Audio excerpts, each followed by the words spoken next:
Yes, good morning students. Today we'll discuss the topic direct tax and indirect tax. ये बहुत ही important topic है और ये differences में या फिर ये board class में ये true and false में ज़्यादातर आ जाता है. True false में ये नहीं होता कि हमें सिर्फ true या false में ही आंसर देना होता है. We give a proper reason also कि why it is indirect tax or indirect tax. Now first is direct tax.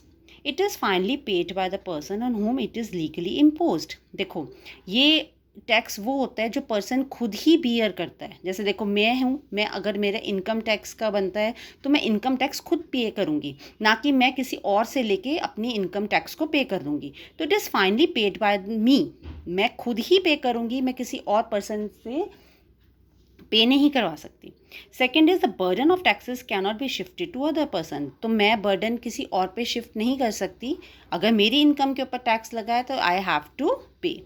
Next is progressive in nature. ये हम आगे डिस्कस करेंगे. प्रोग्रेसिव इन नेचर एग्जाम्पल्स है income tax, profit tax, property tax. Now indirect tax. अब indirect tax क्या होता है? It is imposed on one person but it is paid by another. ये एक पर्सन के ऊपर इम्पोज तो किया जाता है बट पे अनदर पर्सन करता है. जैसे मैं आपको समझाती हूँ कि आप होटल्स में जाते हो, रेस्टोरेंट्स में जाते हो, तो आपके बिल के साथ GST लगाई जाती है, फूड टैक्स लगाया जाता है, ठीक है, 18%, 15%, what ever they charge.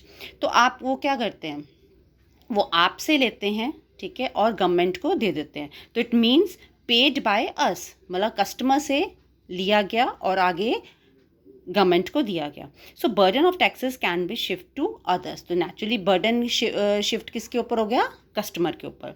This is regressive in nature. Examples are GST and the custom duty. Entertainment tax is also included in the indirect tax. Now next हमने इसमें बीच में प्रोग्रेसिव टैक्स और रिग्रेसिव टैक्स पढ़ा था. Now progressive tax, when the rate of tax increase with increase in the income. जैसे जैसे income increase होती जाएगी टैक्स रेट भी बढ़ता जाएगा. तो ये रियल बर्डन रिच के ऊपर होता है, पुअर के ऊपर कम होता है. देखो जिसकी इनकम 2 to 5 लाख के बीच में होगी, सपोज टैक्सेस 10% पे करना पड़ेगा जिसका इनकम स्लैब है 2 to 5 लाख. बट अगर जैसे ही इनकम 5 लाख से ऊपर हो जाती है 5 to 10 के बीच में, तो टैक्स रेट भी इंक्रीज होगा 10 से 15%. तो इट मीन्स अगर टैक्स रेट बढ़ा, इनकम भी बढ़ गई. तो this is your progressive tax जो डायरेक्ट टैक्स में आता है. नो रिग्रेसिव टैक्स क्या होता है? That causes a greater real burden on the poor than the rich. देखो ज़्यादा रियल बर्डन पुअर के ऊपर होगा रिच से. अब देखो 10% है, एक पर्सन है जिसकी मंथली इनकम है 1 लाख, ठीक है, उसे 10% उसके ऊपर टैक्स चार्ज किया गया. तो नेचुरली उसके पास 10% के अकॉर्डिंग 90,000 बच गया.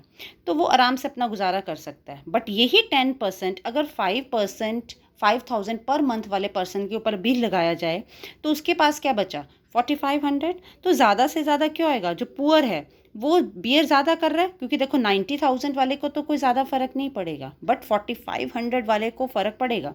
तो बियर कौन कर रहा है? पुअर बियर कर रहा है, ठीक है. वो अपनी एसेंशियल कंजम्पशंस को, जो बेसिक नीड्स होगी, उसको भी थोड़ा कम कर देगा, ठीक है. अपनी डाइट भी उसकी पुअर होती जाएगी, उसकी हेल्थ भी पुअर होती जाएगी. क्लियर है ना? तो like, share and subscribe this channel. Thank you.